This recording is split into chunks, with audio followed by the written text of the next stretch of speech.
My roommate crashed her laptop and demanded I buy a new one or she'd report me to the police for breaking it. I said, no problem, go ahead. She did. She didn't know I'd installed cameras in the room. She was standing in my doorway holding the broken laptop when I got home from class. The screen was shattered, spiderweb cracks spreading from the center like something heavy had been dropped directly on it. The aluminum casing was dented on the corner. The keyboard looked warped, keys pushed in at odd angles. You broke my laptop, Megan said. I set my backpack down by the door. Our apartment was quiet except for the hum of the refrigerator in the kitchen. Late afternoon, light filtered through the blinds, casting stripes across the hardwood floor, dust motes floating in the beams. I didn't touch your laptop. It was fine this morning when I left for my internship. Now it's destroyed. You were the only one here. Her voice was flat, accusatory, already convinced. I looked at the laptop in her hands, then at her face. Megan, I was in class all day. I left early this morning. I had back-to-back classes. I literally just walked in the door. Bullshit. Her voice got sharper, louder. You've been jealous of my stuff since I moved in. My clothes, my laptop, my internship. You finally did something about it. My stomach tightened. That's not true. I haven't. I don't care what excuses you have. You're buying me a new one. This was a $2,000 MacBook Pro. Top of the line. I need that money by Friday, or I'm reporting you to the police for property damage. The words hung in the air between us. Heavy. Threatening. You're threatening me? I'm giving you a choice. Pay up or deal with the cops. Your call. She turned and walked back to her room. Slammed the door hard enough to rattle the frame. I stood there in the hallway, hands shaking, throat tight, chest constricting. I hadn't touched her laptop, hadn't even been in her room. I avoided her room entirely.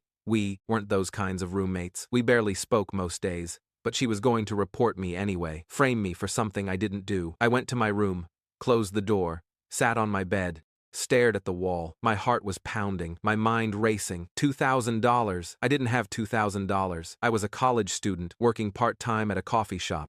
I barely made rent, and she knew that. Then I remembered something. 3 months ago, Megan had accused me of stealing her AirPods Pro, the expensive ones. She'd screamed at me in front of our other 2 roommates, who'd since moved out, called me a thief, threatened to kick me out, said she was calling the police. I'd looked everywhere, turned my room upside down, tried to prove I didn't have them. 2 weeks later, she found them, in her gym bag, tucked in a side pocket. She never apologized, just shrugged and said, "Oh, found them. No, sorry." No acknowledgement of what she'd put me through. After that, I'd gotten paranoid. Started locking my bedroom door even when I was home. Started wondering what she'd accuse me of next, what else she'd blame on me. So I'd done something. Something I'd felt guilty about at first, but now felt grateful for. I'd installed a small security camera in the living room, one of those cheap ones from Amazon, records to the cloud, motion activated. I'd put it on the bookshelf between 2 textbooks, angled toward the hallway and kitchen, just to protect myself, to have evidence if she accused me of something else. Then, a month ago, I'd added one more, a tiny motion-activated camera, disguised as a USB phone charger, one of those spy cameras. I'd left it plugged into an outlet on the kitchen counter, next to the coffee maker, looked completely normal. It had a perfect view of her bedroom door, and the kitchen, and part of the living room. I pulled out my phone, opened the security camera app, heart pounding, scrolled through the footage from today. Me leaving the apartment, backpack on, coffee thermos in hand, locking the door behind me. Later, Megan's bedroom door opens. She walks into the kitchen, makes coffee, scrolls on her phone, goes back to her room carrying her laptop and her coffee mug, and then her door opens again. She comes out, holding the laptop, looking at it, sets it on the kitchen counter, right in view of the camera. She picks up the laptop, looks around, checks her phone like she's timing something, then raises the laptop above her head, both hands, and slams it down on the granite counter, hard. The screen cracks audibly. I could see her flinch at the sound. She examines it, not satisfied. Does it again, harder. The casing dents. The keyboard buckles. She examines the damage, turns the laptop over, looks at it from different angles, nods to herself, satisfied, takes the laptop back to her room. Later, she leaves the apartment, gym bag over her shoulder. Laptop stays in her room. Then she comes back, goes straight to her room, waits. Then I come home. She immediately comes out holding the laptop. I watched the destruction footage 3 more times. She'd destroyed her own laptop, deliberately, methodically, then blamed me, waited for me to come home so she could accuse me. This wasn't an accident. This wasn't a mistake. This was a setup. For the next few days, I acted completely normal, avoided her as much as possible, went to class, came home late, studied in the library, said nothing about the laptop, Didn't engage. She kept pestering me. Texts every day. I'm serious about the money. Friday deadline. Don't think I'm joking. I have rights. Last chance. $2,000 by tomorrow or I'm calling the cops. You're going to regret ignoring me. I didn't respond to any of them. Just screenshotted each one, saved them. On Friday morning, I was making coffee when there was a knock at the door. Sharp, official, cop knock. I answered it. 2 police officers stood in the hallway, a man and a woman, both in uniform. The man was older, maybe 50. The woman was younger, early 30s. Are you Sarah Chen? The man asked. Yes, we received a report about damaged property. May we come in?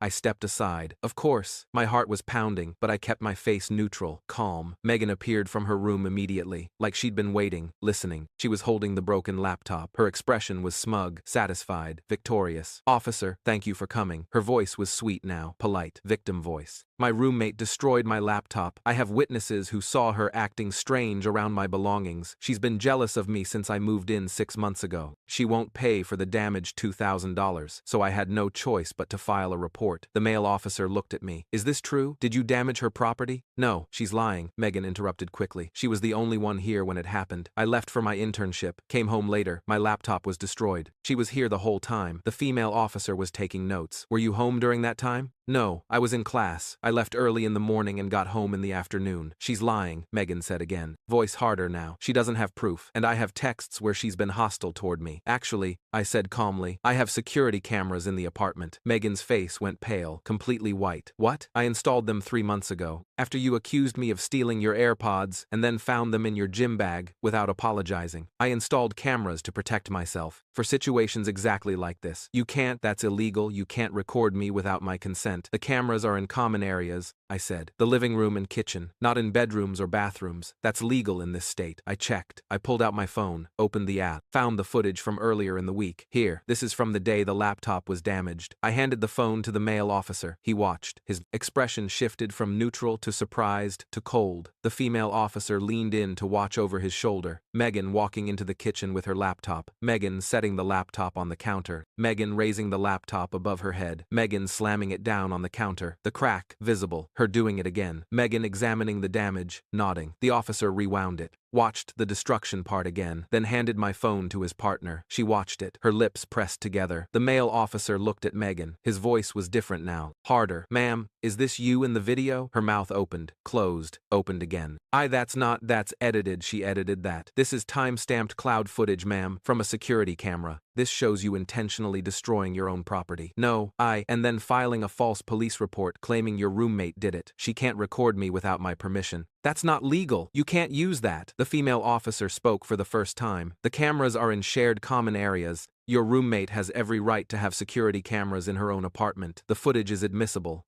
The male officer handed my phone back, looked at Megan with no sympathy. Ma'am, filing a false police report is a crime, a misdemeanor. You could be charged, you could face fines and potential jail time. Megan's face went from white to red. This is insane. I want to drop the complaint. Right now, I'm dropping it. Too late for that, ma'am. A report has been filed. We have to complete our investigation. And now we have evidence of filing a false report. The female officer pulled out a notepad, clicked her pen. We'll need to file a supplementary report about the false claim. What's your full legal name? Megan just stood there, frozen, the broken laptop still in her hands, like a prop, like evidence of her own crime. Ma'am, your full name? Megan Elizabeth Cooper. Date of birth? She gave it, stammered through it. Address? This address. Here. They asked more questions. About why she filed the report, about the laptop, about me. About our relationship as roommates. She stumbled through answers, tried to say she was confused, that it was an accident, that she dropped it and panicked and blamed me, that she didn't mean to file a false report. The officers didn't buy it. Their faces said everything. When they finished, the male officer turned to me. Miss Chen, you're free to go about your day. We may contact you if we need a formal statement. Please keep that footage saved. Download it. Back it up. We'll need it as evidence. I will. And for the record, you did nothing wrong. You protected yourself. Smart thinking. They left. Their footsteps fading down the hallway, the door closing with a soft click. Megan stood in the middle of the living room, holding her broken laptop, her hands shaking, her face blotchy, red and white in patches. The apartment was silent. You set me up, she whispered. No, you set yourself up. I just had cameras to prove it. I'm calling my dad. He's a lawyer. You're going to regret this. He'll sue you for illegal recording, for harassment, for call whoever you want. I have video evidence showing you destroying your own property and filing a false police report. Good luck explaining that to your lawyer, Dad. I picked up my backpack, walked toward my room. Behind me,